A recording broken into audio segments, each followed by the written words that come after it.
Welcome back to another episode of the Tile Money Podcast. I am your host, Luke Miller, and it is my great pleasure today to introduce a great guest, Chris Platow, and we had a great discussion. I know you're going to benefit from it a lot. Hey, this podcast, Tile Money, is strengthening the tile industry one conversation at a time. We are strengthening the tile installation industry, the tile contractor, the small business owner by our weekly discussions and interviews every single Tuesday with small contractor business owners and other business experts in and outside of the industry. We are bringing awareness to the fact that tile business, building a tile business is so much more than just putting the tiles on the wall or on the floor or on the backsplash. And today's discussion with Chris really highlights this well. Chris has a smaller business, but it is growing, and he is investing money in areas where you might be surprised to learn, and he is thinking outside of the box. Chris is in the mastermind, and he has been practicing the things we are talking about and putting it into action. I know you're really going to enjoy when he talks about his values and his mission and his relationship building with clients, direct to consumer, as well as builders. Chris is a third generation installer in the trades, in the flooring trades. And so he comes with a lot of background and a lot of value delivered in this just under an hour podcast. I know you're going to love it. Hey, this podcast is sponsored by HappyTileGuy.com. HappyTileGuy.com is where you can get your tile contractor websites built for you. It's a white glove service. We only need some photos and some description about your company. We have pre-written blogs. We have the search engine optimization handled on the back end to help you get to up when people search tile contractor near me. They will find you easier and easier with having a search engine optimized website through HappyTileGuy.com. And so if you are in need of a website to differentiate your business and be found online, go to HappyTileGuy.com. All right, enjoy today's interview with Chris. Thank you so much for being on this podcast. It's been fun getting to know you over the past several months inside the mastermind and in Texas. We met there.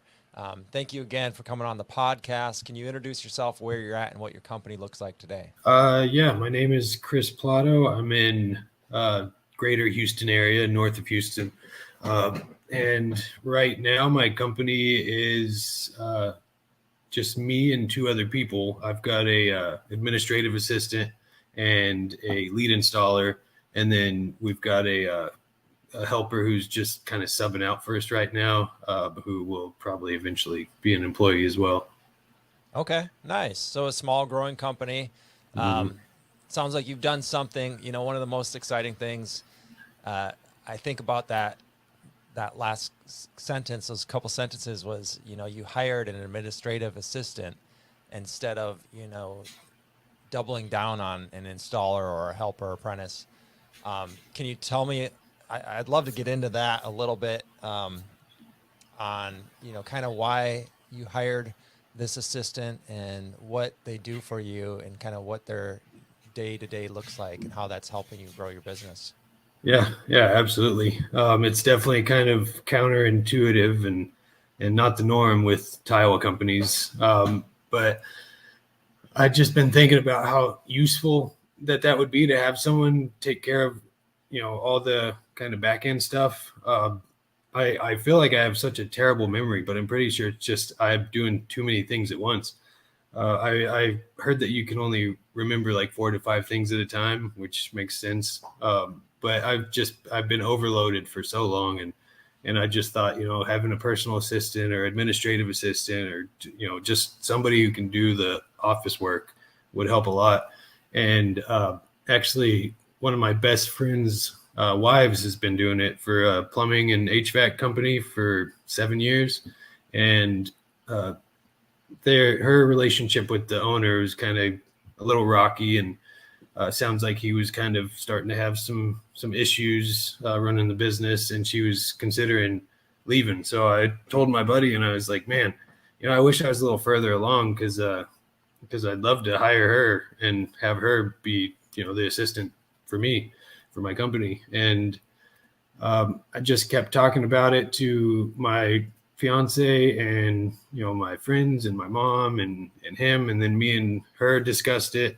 And I was just getting more and more bought into the idea of hiring her, even though we were small. At that time, it was literally just me and another installer. And we'd occasionally like hire day laborers if we really needed like extra help doing demo or something like that. But yeah, so basically it just kind of, my hand was kind of forced where I had to make a decision one way or the other. She ended up putting in her 2 weeks at her old job, and she was kind of like, if you're gonna hire me, you need to let me know now because I need to find a job. And so I was talking to my fiance, and she told me something that's kind of it's just kind of stayed in my head, and now I use it to make a lot of decisions. But she said she said, looking back, you think you'll regret doing it or not doing it. She was like, if it fails, if you hire her and it doesn't work out and you wasted a bunch of money and time, like, you think you'd regret that more than just never trying and never knowing? And I was like, damn, yeah, I think I'd probably regret that more if I just never tried it. So went ahead and hired her on, and she's actually full time. I know a lot of people will hire administrative assistants as like a part time thing, but she's on full time and she's on salary. And it's funny because I think about it now. It's like I kept telling myself, like, I wish I was a little further along so I'd be able to do this. But knowing what I know now, like I could have done this at any point because she really is very profitable. Being able to immediately answer people, get invoices out way quicker, and then just be way more organized. And I think the main thing is the speed that we have now, how quickly we respond to people, how quickly we follow up. We've been getting way more reviews. We've been landing more jobs, and higher ticket jobs too. And I'm able to do the work. And so things are getting done at a reasonable time instead of my timeline getting stretched out. If, I end up having a 2-hour call that just randomly comes up. And so, yeah, there's just so many reasons why she's been profitable. But not only that, she's like such a relief to just have somebody to kind of carry the weight of the business, because when you're a small business, you wear all the hats, you have to do everything. And now having my installer, who we can talk about as well, but he's got more experience than I do. And then having her, like, I can actually focus on working on the business instead of always in the business. Yes, absolutely. I love that. It sounds like your fiance gave you some great advice there. Will you regret it in the future? And that really helped you to make that decision. That's solid advice. Is just trying to imagine, hey, what's the worst that could really happen? Well, it doesn't work out. Maybe we lose a little investment, but which path are you going to regret more, right? The fact, either not trying or trying and maybe failing. But it sounds like, and this has only been what, 3 months we're talking that you've had. Yeah. And so I've definitely noticed the benefit in, within a month. Yeah. And to your point, I'm 31. I could make mistakes. I could lose every bit of money that I have now, and I'll be just fine. That's right. I got plenty of time. That's right. That's a great attitude. And it's so true. It's so true. Even at 39, I still, embody that attitude, because as entrepreneurs, as business owners, that's what we have to embody, right? I mean, that's what the greatest entrepreneurs have told us. Hey, you fail forward, and don't be afraid to learn and adapt new things. And when we started talking about it, you said, it might seem counterintuitive, and it really does for the blue collar, business owner. This idea of having the second, or maybe even the first in some cases, but for you, it was the second or third employee as an administrative assistant on the books, not installing tile. So she's not doing the things that in our minds we directly correlate with making money. Hey, we're going to install one tile, we get, X amount of dollars. And so it's really encouraging to me, and I'm really glad to be highlighting this and spending a little bit more time on this to really hopefully impact this and help some other contractors, some other tilers think about this slightly different. Now, how much would you say your business I mean, if you could just put a percentage of time, like how much time has this saved you? How much better do you feel? I mean, is it like, man, it is just 100% better, or is there any sort of numbers or stats you can give us? Um, I mean, it would all be kind of speculation and, anecdotal, Sure. but yeah, I mean, I'd say I feel like I have twice as much time. I feel so much better that, I talked about it in the mastermind. There's been so many times where like should be with the family and I'm having to like finish this invoice because I told him I'd have it to him yesterday and it's late. Or we're driving to go do something with the family and I'm asking my fiance to drive so that I can work on this estimate while we're going, so I don't feel so guilty about like taking time out later. But still, I mean, just sitting in a car, like that's family time. And so it's really bothered me how I've pretty much had to be that way, just because and when it comes to the installs, I have pretty much shouldered the burden of all that work myself. And, I delegate a little bit here and there, which, I'm having a whole lot of shifts in my thinking as far as business goes. But, at that point, I'm basically the main guy doing the work that, we think of that pays us. And so, I'm not feeling comfortable taking time out of the workday to like do this, office work, write out estimates, whatever I might need to do. So yeah, having her, it feels like I have twice as much time. And it definitely feels better because when I'm home at the end of the day, when everybody's home, I can just shut off that part of me. And so, yeah, and you mentioned something about how like typically we think of, I set this tile and I've made this much money. And that's one thing I've had a lot of shifts in thinking about business, because that's how it always is with like construction is like, I'll do this much for you. You pay me this much. It's just like an even trade, real basic. But there's really so much more to it. Like, even though she's not actually set in tile, she is profitable. And it's kind of, it's strange to think about because for my whole life, my whole career, I've kind of thought about it as like basically like a barter system, services for money.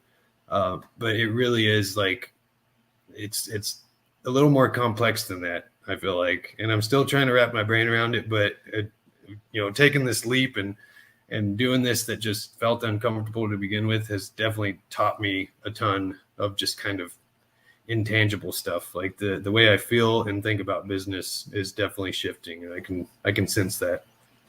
Yeah. So some of those intangibles, I mean, you already mentioned them, are having her available to communicate more clearly, more quickly, respond to clients, respond to prospects, and kind of just keep everything organized. And the day-to-day stuff is getting done every day. And you see the ROI, you see your return on your investment right away from both time, and it sounds like money. It sounds like you're not spending more money that's not coming back to you. Is that correct? In other words, you're seeing, you said twice she's profitable. So you're seeing a return on that investment in both the way you feel about your business, the way it functions, and then literally more money on the bottom line. Is that, am I correct? Yeah. Actually, since I've hired her and actually like right after she was hired on, my lead installer that was with me then had left, and now I've got a new lead installer for about 2.5 months or so. And so like I can definitely tell that they're both profitable. And even though this new lead installer is paid more than I paid the other guy, she's getting paid, more than I've ever paid anyone who doesn't install a tile or do grout. Our numbers are going up. Our revenue, our numbers in the bank, everything is still going up. And we haven't even really started like utilizing all the potential of having these two people on the team now. Like once we actually get to a point where my plan for right now is me kind of do what I've done. I'll take on my own jobs. I'm going to start working 4 10-hour days a week, and then just having one day doing office work, because that's still super useful to have me do a little bit here and there. and then have our lead installer. Like I said, he's got more experience than me. He's like a almost does things the exact same way. He's like having a twin, Nice. which is like ideal. That's like what all of us business owners want, is somebody who is as good or better than us, who can kind of take on part of the business. And so once he starts doing his own thing, I'm so excited for this next year and where things are going to go. That's awesome. Yeah, it's been wild and fun to watch, and encouraging to watch your business grow, even since you know, we opened up the mastermind 3-4 months ago, and you've went through a lot of changes. I mean, new installer, you know, you hired this new help office assistant, and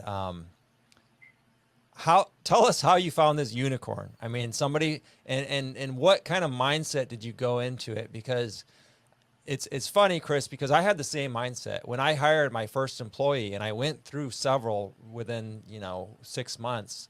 And then once I found the guy I was looking for, he was better than me. He was older than me. He had just as much experience in the industry than I have life. He started the year I was born, and he had all these amazing qualities, right? And my mindset was, I wanted to scale. So I knew that, you know, I wanted to find somebody that had all those qualities that I could trust to run their own job site, and I would run mine, and then we'd continue to grow from there. Tell me about your mindset. Is it similar? I mean, it sounds like it's similar, right? You're wanting to scale as quickly as possible.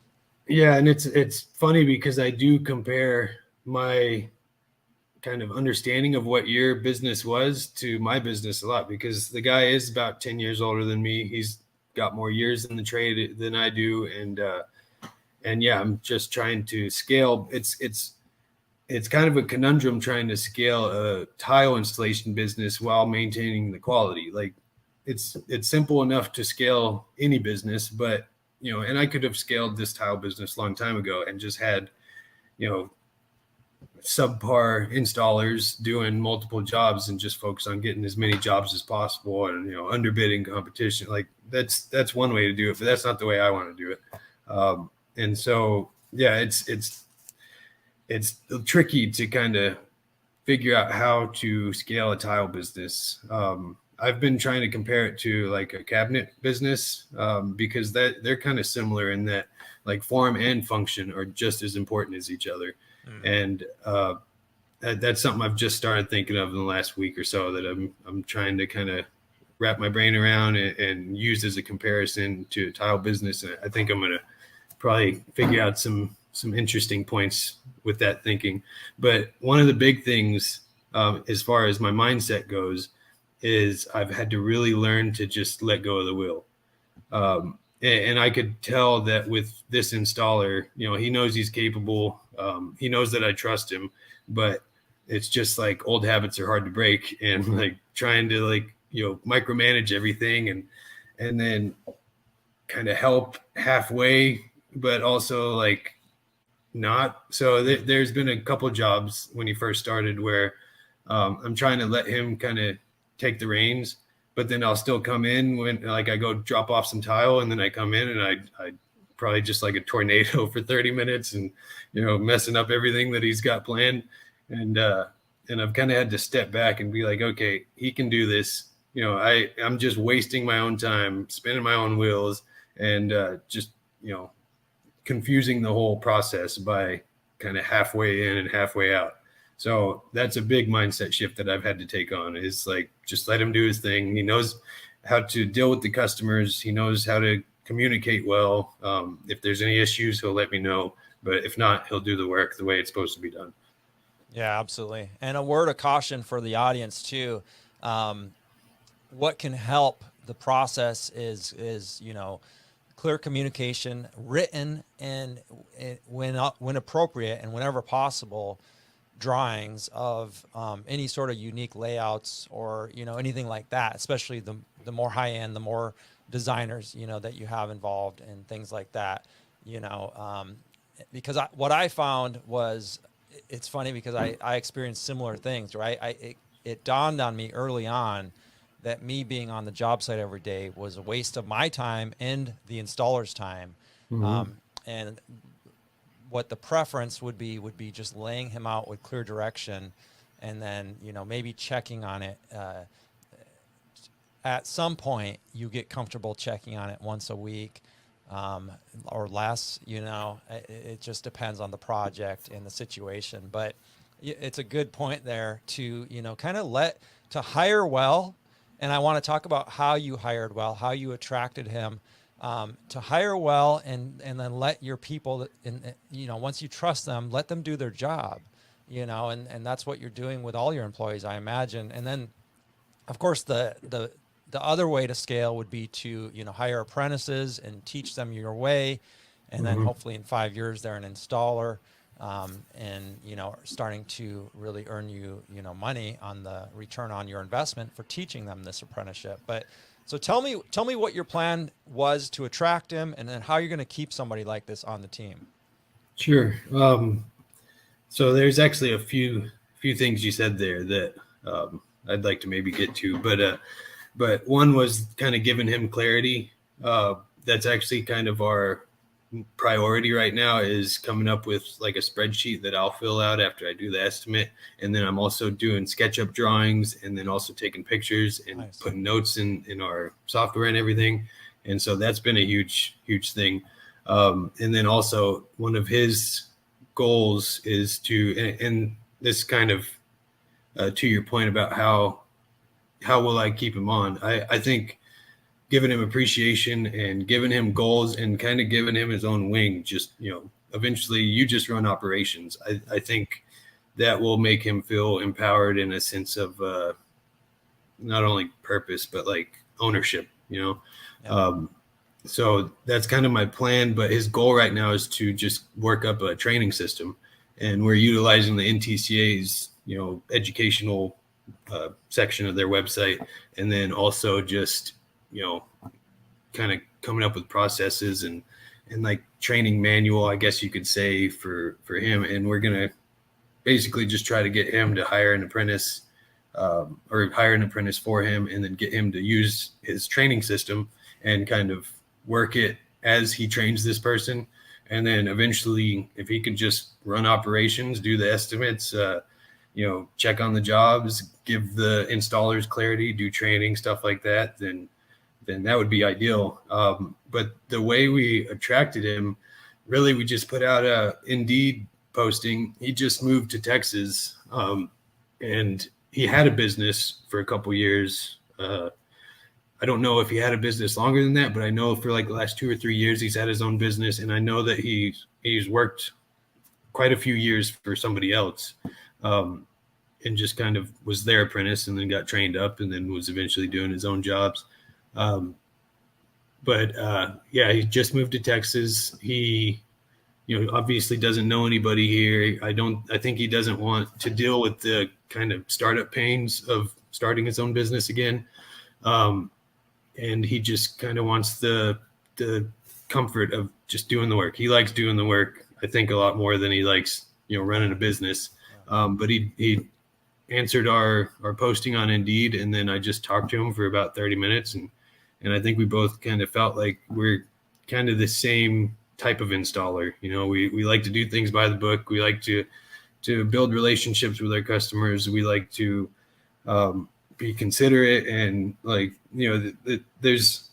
I've grown up doing commercial work. Whenever I was, 16, 15, on the summers, we'd do commercial work. And then for the first few years of my adulthood, we did that. And so I definitely saw the other end of that, where it's just like the roughnecks who are just, there to make a quick wage and then go to the bar in the evenings. And, that's not how either of us are. And then by the end of it, I asked him, I was like, basically just asked him, how much he needs to get paid. Like, I was like, let's say you don't get a raise for 6 months. What do you need to get paid? And he gave me a number, and he was like, I could even do this. And he gave me a lower number. And then I called him back later that day, the next day, and I offered him the higher number, because I felt like he was the right fit. Like he's one of the keys to this business growing. And I plan to give him a raise once we hit 90 days, and we're going to kind of do like a 90-day review. Yeah. And I'm going to, give him a couple bucks extra when that day comes. But I think the main thing to keeping him on is just giving him his space and giving him what he needs and giving him a sense of ownership and purpose. And yeah, I mean, I'm hoping that's enough, You know what? It as funny as it is enough. I believe it is enough, for most situations, because humans all desire the same thing, and what I'm hearing is respect.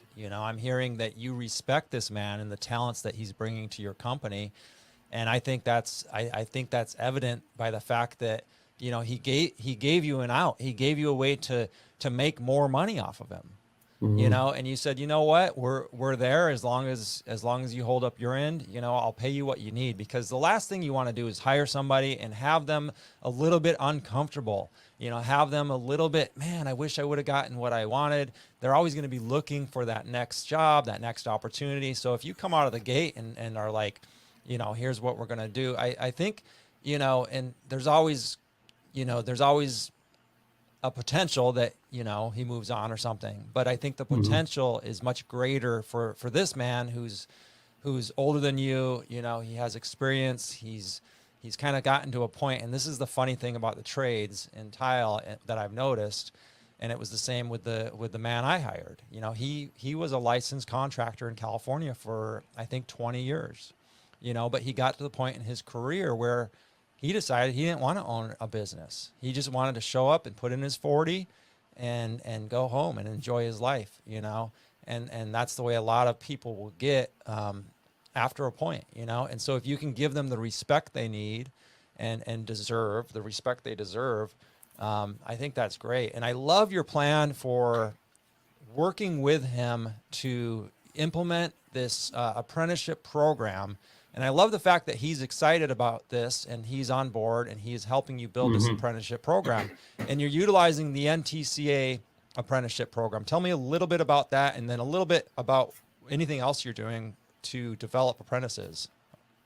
Yeah. So, we heard you talking about the apprenticeship program, and I'd seen a little bit of it on their website.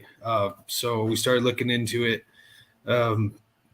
We spoke to the Department of Labor, I believe, and they almost, like, without recommending it, almost recommended us just to have our own program instead of doing it through them because it's so complex. So we're still trying to kind of figure out if that's what we want to do, or if we do want to actually register our program through the Department of Labor. But either way, we do want to have some sort of program to, build up apprentices and to train them the way that we want them to be trained. And I mean, even if, like you said, even if we have them for 5 years, and, hopefully we obviously want to keep people for their entire career if possible. But even if we just have someone for 5 years, but they're trained up the right way and they follow TCNA standards and they make the industry look good, I would be happy with that. There's so many, especially in Houston, it is so unregulated. It's insane. You don't have to be licensed. I don't think you have to be insured. You don't have to have any kind of certifications, nothing. It's like literally nothing. You just say you do tile and then you can do it. And we get some very, very bad hack jobs down here. It's crazy, some of the stuff I see. Actually, my kid's shower was growing mushrooms out of it. That's just it didn't even shock me that much, just because I see so much bad work down here. So yeah, I mean, we're kind of just planning on making our own system. I think, day one we'll use the new hire course on NTCA, and then we'll just have them kind of work with us, and we're going to kind of figure out a good amount of time per week, per month, whatever, that they do the online training. And then also we're just going to kind of have our own written system that they can reference, and then that, we can follow. Because the goal is not only to be able to train apprentices, but to eventually have them be able to train apprentices the exact same way that they were trained, So the one thing that I've definitely learned recently is the importance of systems. And we've talked about that in the mastermind. the more I read about business, the more it makes sense that if we actually want to scale, we need to have systems. We need to have things be consistent across the board. So we're just kind of trying to take it, 3 months at a time and figure out exactly what they need to learn in that 3 months. And then we'll hopefully just stay ahead of our first apprentice. That's the minimum. As long as we can stay 3 months ahead of whoever we're working with and training, then, Sure. then I think we'll be good. That's awesome. So you're building this in real time, based on real data, based on real actions, and you're documenting this, and you're utilizing tools that you have available to you as an NTCA member, and you're looking into other tools. That's awesome, man. You just outlined a perfect, start to a great apprenticeship program that can evolve over decades with your company. And it's not about version 1, it's about version 5.0, in 5 years, 10 years time. That's really, but it has to start with version 1.0, and it's going to look, it's going to look as good as it can at first, and then you improve and improve and improve. That's really exciting.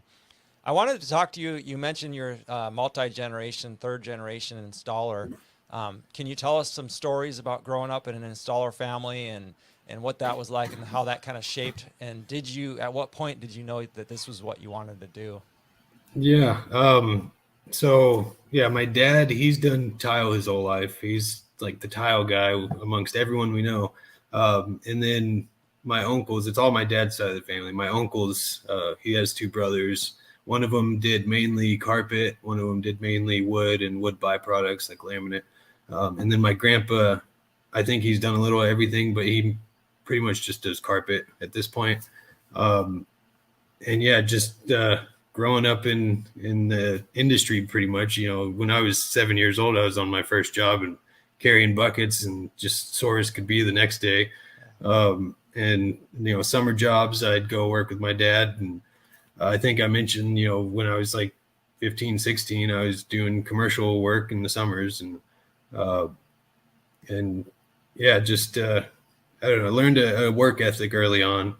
My brother, he's 3 years older than me. He started, I think, full time when he was like 16 or 17. He didn't finish high school and just started working with my dad.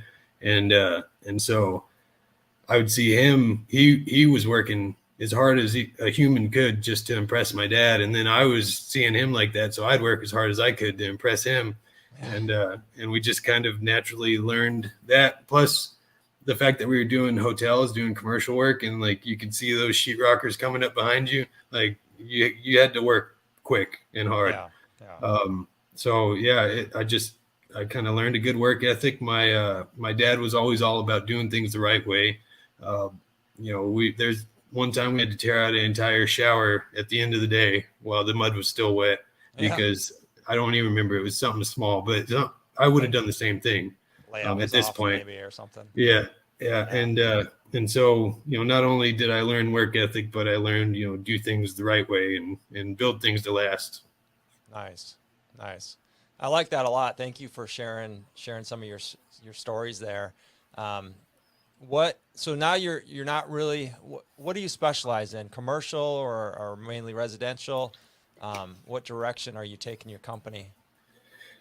So mainly we specialize in showers, just because that's what I love doing. If we get a job, it's like 1,500 square feet of floor. I kind of dread it. It's hard on my body, and I'm just kind of sick of doing that. And we do things by the book as much as we can. So, back when we were doing commercial, they almost didn't want you to do it by the book. They'd prefer it be done quick. And so the way I learned floors, I was pretty quick, but learning more and more about the TCNA standards, I've realized like I've got to slow down if I want to do things the right way and actually, do the push-pull method and do directional troweling and stay clean. And so I really prefer to work on more detailed stuff, fireplaces, backsplash, showers, and so does Ben, my lead installer.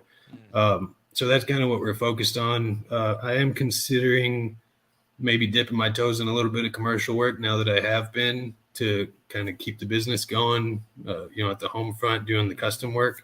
But I'm still a little wary about that.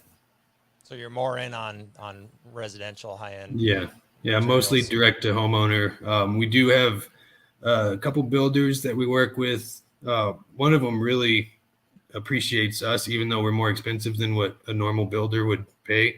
And he's said before, basically, you can kind of cheap out on a lot of trades, but pay the tile guy whatever the tile guy wants. And basically just go with the high end tile guy, because that's going to make a huge difference, especially when you're doing kitchens and bathrooms and stuff like that. And then, we work with a few designers as well. We also do stone restoration. So I worked for, I think almost a year. It was like 10 months or something. I worked for a company that did stone restoration. So like if there's, countertops that got dull, they need to get polished, refinished, crack and chip repair, stuff like that. Or even floors, marble floors. We do a lot of polishing on marble floors. That's just something that I personally really enjoy doing. So I went to a couple schools to learn a little bit more about that. And so that's kind of like a side thing we do. Or primarily we do, the custom tile work. And not too long ago, we started doing full bathroom remodels, which I really like personally. I like being able to run the show and have everything organized. And I think the customers benefit from having a general contractor who specializes in tile, because especially bathrooms, it seems like it's like 70% tile, like that seems like the most important thing when it comes to a bathroom remodel. So I think, it's been fun doing that. I've enjoyed it. And I think our clients benefit from it as well, because they get us to do the tile work, which a lot of general contractors don't like using us because, we're more high end. And then they also get their full bathroom remodel. What else was I going to say? There was something else. Yeah, I can't think of it now, but that's kind of the direction we're going in. So what is the difference? Let's dive into this, another unicorn you found, a builder, a general contractor who values a tile guy and says, hey, tile is actually one of the most important things that I should be spending a little bit more of. It's something that I can justify spending a good deal of money on, because I've seen failures. I've seen what happens. And this is, and I've worked with contractors like this as well, builders like this, but they are fewer. They do seem to be fewer and farther between. What do you think the difference is, and how can we kind of pull out some knowledge to share of your relationship with this builder? I mean, is it education? Is it, it doesn't sound like you really had to convince him, but maybe we can learn lessons for future builders. You know what I mean? Yeah. Well, I can tell you, his finished product is like the most high end. It's up there with the high end interior designers we work with. But I think he probably, and he's young too. He's, my age, maybe a little bit older, like a year or so. Okay. But I think probably, I know he's got good mentors, but, I could imagine a builder having to deal with, subpar tile installers. And I feel like it's obvious. Like if you pay someone dirt cheap and they do your tile work and it's crappy and it looks like crap, and the grout cracks and whatever, if you have issues, like it seems pretty obvious that you should just go a little higher end. I feel like tile is kind of a different trade, and you could say that about any trade, but I feel like we're just kind of different people. I feel like I love the whole community, the tile community, but yeah, I feel like there's just so many standards and so many like small things that could be missed that would make a huge deal. And I think maybe this guy just learned, whether one of his mentors told him or he just had multiple issues with bad tile guys. I know whenever I started working for him, he had just lost his tile guy, and he was looking for a new one. So I never really talked to him about why that is, but I would assume he probably had some issues before and just decided, what, I'm going to pay the extra and not have to worry at all about the tile. Yeah. Yeah, that was always the incredible thing in my journey of working for builders or attempting to work with builders was that they were always looking for a new tile guy. And I always dug. I said, well, why is that? And sometimes, oh, they moved or they retired. But a lot of times it was because of poor production, poor Yeah. quality. And then I would get into, attempting to narrow in on what they really, what they valued, which, I was attempting to lead them a little bit and say, so you value a good quality product, you value no headaches, you value somebody who's going to do, the opposite of the problem that they had with their last guy, right? And so I think that's what we can all pull as a lesson here is when you're even direct to homeowners, direct to client, a builder, whoever, you got to get to know them on a personal level a little bit and see what their values are. Values in building are so critical as you state, Mhm. because you were taught a certain way, and you were taught to really embody these values that your father kind of imparted on you, and you've made them your own and added to them, I'm sure. But not all builders, not all contractors, not all subcontractors have the same attitude. Not all homeowners. A lot of homeowners are just price shoppers. Hey, we need to get this done because we're selling the house, or we don't even care. We just, as quick as and cheap as possible. A lot of people will have this mentality, whether it be direct to consumer or, a builder.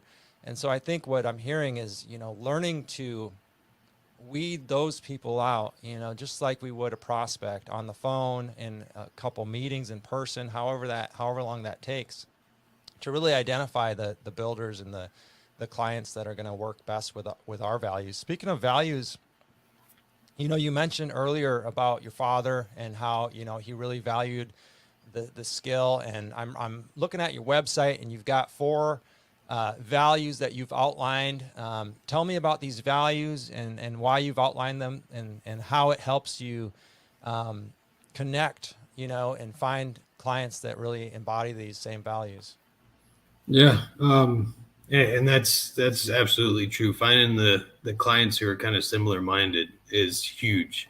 Mm. I've even told people, it sounds like we're not going to be a good fit for you, because I've kind of felt that same idea that they're not looking for quality.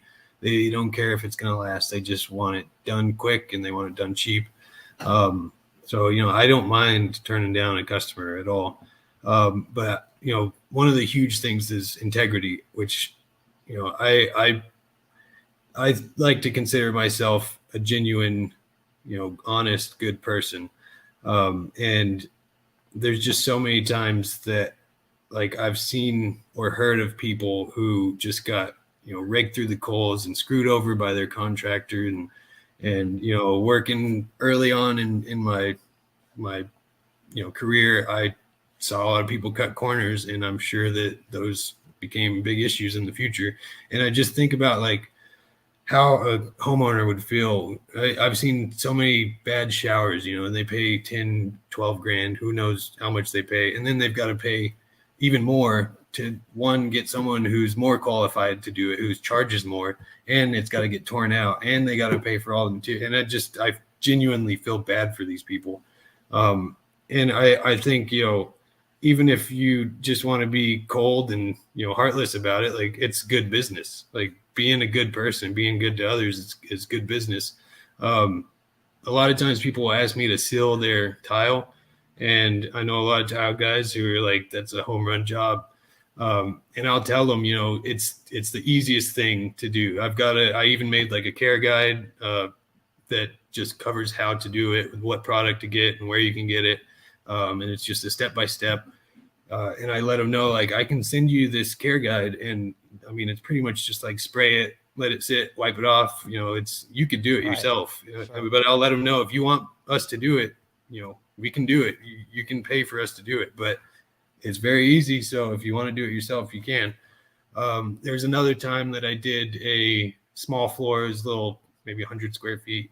And then I get a call from the homeowner, from the husband, who I hadn't met yet. And he was pretty pissed off, it sounded like. He wasn't rude necessarily, but you could tell he was fuming. And he calls me because he's saying that this floor is all warped and out of level, and it's not flat. And so I get in my car and I was there 5 minutes later, and turns out his baseboard was warped. And I took my 7-foot level and it was perfectly flat. Right. And so he was like, thanking me for being so prompt and coming out. And he told me, he was like, we will never have another tile guy work on our house except for you. Wow. And that's been true. I've gone out there a few more times. Right now we're doing their full bath remodel. We're doing the porcelain panels, Nice. the GPTP. Nice. And yeah, I mean, they won't use another tile guy. If they were to get a bathroom remodel done, which they almost got someone else to do that, they insisted on me doing the tile. And so, that goes back to customers who have the same values as you. And it also goes back to the fact that I had integrity in that situation. I didn't want to answer the call because I knew who it was, and I knew I just finished that job, and I was like, dang it, there's some sort of issue. Right. And then when they talked to me, I didn't want to go out there and get talked down to or anything like that. But I did it anyways, and it paid off huge. Not only in how I felt, I wasn't hanging over my head. I didn't have to keep thinking about that for weeks and lose sleep over it. I just immediately addressed it, and now they know that I'm that kind of person and that I'm going to stand behind my work. And then I know another one of our values is customer driven, which kind of goes back to that same idea. I think it's just so important to obviously value yourself, and a lot of people don't do that. It sounds obvious, but I really feel like a lot of people devalue themselves. Mm-hmm. But at the end of the day, you're there to serve somebody else. Yeah. And I think having that mindset while still valuing yourself, is huge. And it's just, I feel like that's kind of separated us from a lot of people. And by customer driven, I think not only like put them first, as long as you're not sacrificing yourself, and I mean, even sometimes if it's a small sacrifice and it's going to be good for them, and I would probably do that as well. But put them first, and then being considerate is huge. And that was going to be one of our separate values. And we just thought, that's part of being customer driven. Like, we don't just take dirty water and dump it in the grass right in front of their house. We try to spread it out, put it in the woods, or there's been plenty of times where I've just loaded it up and put a couple bags of thin set around it so it doesn't spill. Right. And I'll dump it in the woods behind my house. Sure. If we use their bathroom, I make sure to wipe the toilet seat, and I lift the toilet seat, and I tell all my guys do that too. It's little things like that. We cover their floors so we don't track mud in their carpet, or whatever the case is. We clean up at the end of the day. And I think that's probably one of the big things that really bothers people during construction in their home is like the mess and the inconvenience, and just these, random people that you barely know being an inconvenience and just like not respecting your home. And so that's been a huge thing. I just feel better when I do that. But that too it's good business, Yeah. And then, philanthropic is one of our values, which I can't quite say that I've lived up to yet. There have been times where I've gone and I've helped. I forget what the association is, but they basically go to like rundown homes and help build it up, and they just get a team of like 30 volunteers. And I've done that a couple times. Mm-hmm. But I really like. I come from humble beginnings. When I was, I think like 3 to maybe 8, something like that.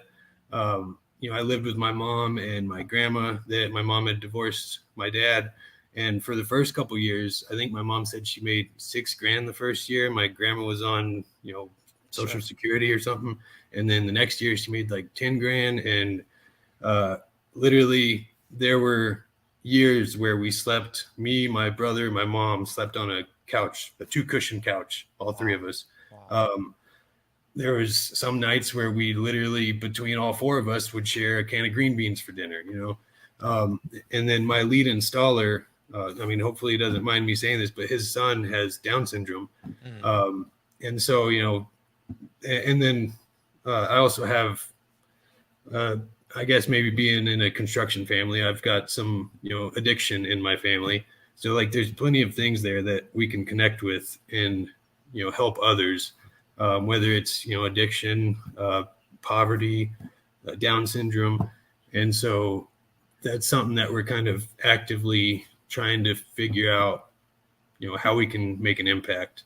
I had a realization a few months ago, and it was like, for years I've thought like, man, I can't wait till I'm at this point so I can make a difference in my community or, for these people. And then I kind of thought about it, and I was like, why does that have to be the case? Like, I can make a difference now, even if I'm just volunteering again, or, I pay my guys for a day and they come volunteer with me. Like it's an easy way to make a difference. So we're kind of trying to brainstorm right now on what we can do. We're thinking about maybe putting on like an event towards the end of the year, and having maybe some sort of charity or some sort of cause that all the profit goes to. Nice. So it'd just be kind of like a community event. It'd be a fun thing to do. It'd be a fun thing to attend, and then any of the proceeds can go to a noble cause, I guess. So that's something I'm still trying to live up to, but I think that's important that we put that in our values and have it something to strive to that's, bigger than us. I mean, I would say, and I appreciate your humility on this, but I would say you're doing it. You're living it. I mean, first of all, the first step is to put it on your website, to, to craft that, to come up, to do the exercise, do the work, to actually come up with 4 values that you're going to embody, and you're going to think about this. And this has helped you with your relationship building with clients. Hey, like the story you told, integrity.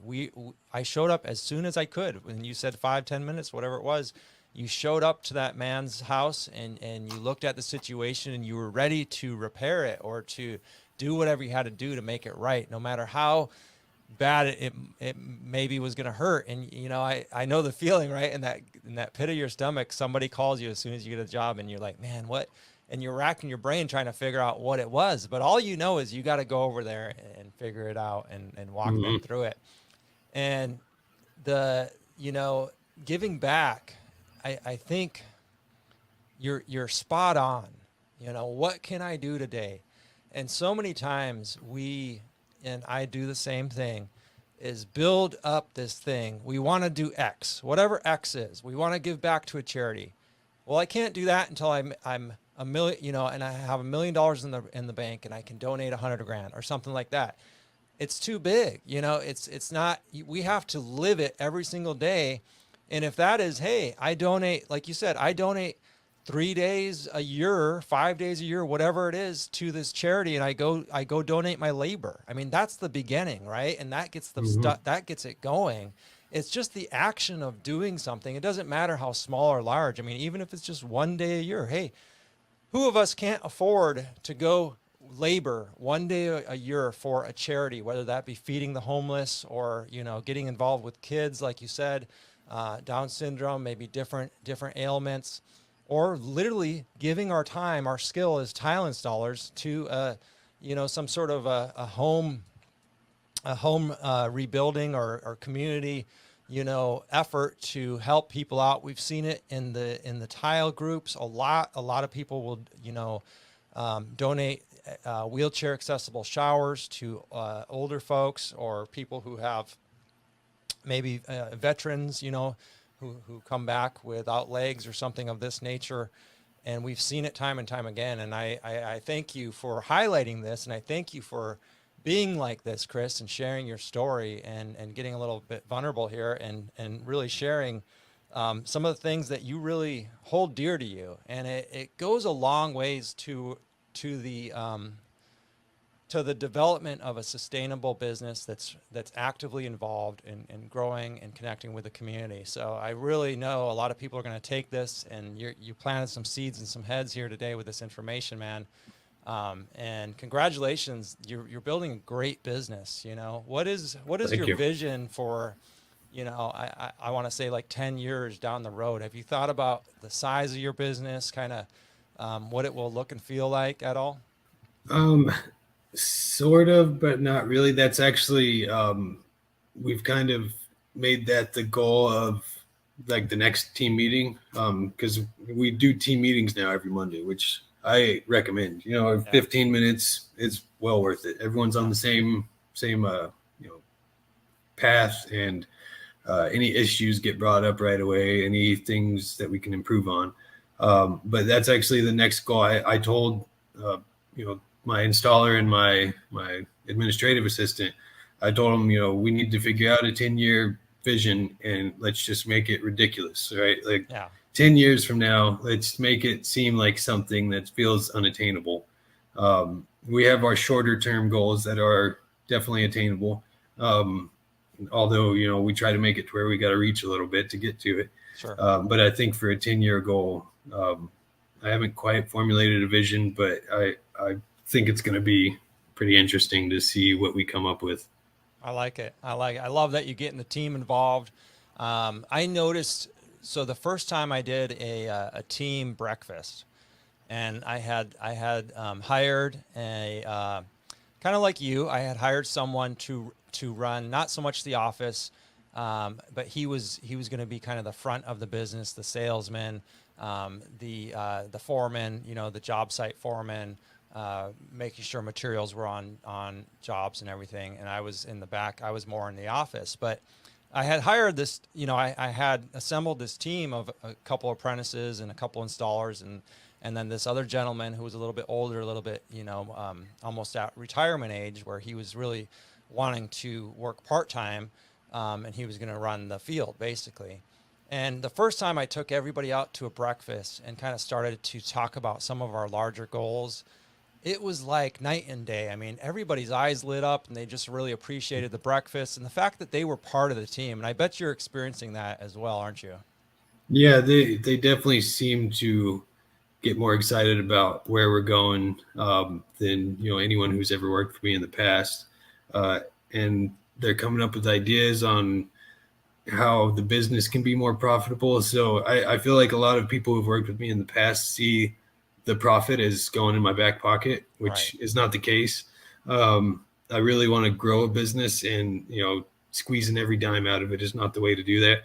And I think the people I have now understand that, and they're trying to figure out ways that we can be a little bit more profitable here and there, without affecting anything in a negative way. And they seem to be taking ownership. And I brought up the other day, or it was yesterday, I told Ben, because he had a short day, and I was like, if you want to, call it an early day, or just stay on the clock and work on that training system. And he was on the phone, but I could tell he kind of lit up from the sounds of it, and was like, yeah, okay, that sounds like a good idea. Cool. So yeah, I definitely have experienced that too. Nice. Awesome, man. Well, hey, I want to thank you for taking the time to do this interview and share your knowledge and share your story. I know it's going to impact a lot of people. It's a positive story. Where can people find you? You have a website. I'll put in the show link, the description of this. Where do you hang out? Instagram, Facebook mainly? Facebook mainly. I've got an Instagram, but if I'm being honest, I'm never on it. Sure. My admin is, but yeah, Facebook's mainly where I'm at. On pretty much all the tile groups. I've got my website, and then the mastermind. That was one thing I wanted to say while I was on here was, looking at my business 3 years ago, it was a bad business. 6 months ago, it was a okay business. Some would probably still say it was a bad business. And I really think being in the mastermind, I've been in since day one. I think that has made a huge difference, not only in feeling like a better sense of community. Like, some of the groups can be a little toxic sometimes. The mastermind is not at all. And that Telegram group is great, and everybody's helping each other, and we're all sharing, documents and systems and ideas and stuff like that. And I think if anybody has considered joining the Tile Money Mastermind, I think they should, because that has definitely been a huge benefit on, like I said, if you could look at my business 6 months ago and look at it now and look at it a year from now, it's night and day. And I know from a year from now, it's going to be night and day as well. And I definitely attribute, a lot of that, and definitely a lot of the mindset that I have to being in the mastermind.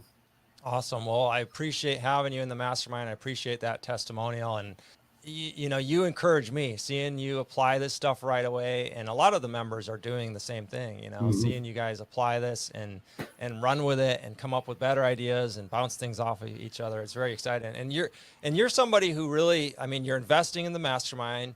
You invested, I went out to Texas to Sugar Land here a couple months back, and you came down and joined my wife and a couple other Tylers who showed up. And we went to this 2-day, business seminar with Howard Partridge. So you're investing in your business constantly. And are you, what did you take away from that business seminar? And are you looking to go to any other seminars? Are you going to the tile shows here in 2023? We got TICE coming up next month, and then coverings in April. We're going to try to make it to some of the tile shows. Ben really wants to go as well. So I think that'd be a good idea, and it'd be a lot of fun. As far as what I took away from that business seminar we went to, it just kind of highlighted my limiting beliefs, I guess. And, just seeing all these people who were more successful than me, and then actually going to Howard's business was really cool, because I kind of see how a well-oiled, scaled business works. Yes. And so, I think definitely if I took anything away from it, it was, one, that systems are extremely important, and two, that I've kind of limited myself. And I've noticed my limiting beliefs now, even though it's not just like, it takes more than just noticing to break out of them. I'm noticing them now, whereas before I just never even realized how limiting I was in my thinking. Interesting. Nice. Well, that's progress, man. Yeah. And I hope to see you at coverings. I'm going to be at coverings myself in April. But anyways, Chris, thank you again for taking the time, man. I really appreciate this conversation. Yeah. Thank you for having me. Absolutely. All right, tile friends, I hope you enjoyed that interview with Chris. I really enjoyed getting to know him on a little bit deeper level and hear him tell his story. What a great story it is. I mean, he is investing in his company in ways that not a lot of contractors do. And for that, he is experiencing a return on his profit, distinguishing himself from the competitors, and standing out as a tile contractor who's worth more than the average tile contractor in his area. And that's exactly the type of business I want to encourage you to build. All right, tile friends, if you want to stay in touch with all things Tile Money, text the word Tile Money to 844-446-7623, 844-446-7623. And feel free to reach out to me privately or directly to talk about how we can help you strengthen your business. All right, tile friends,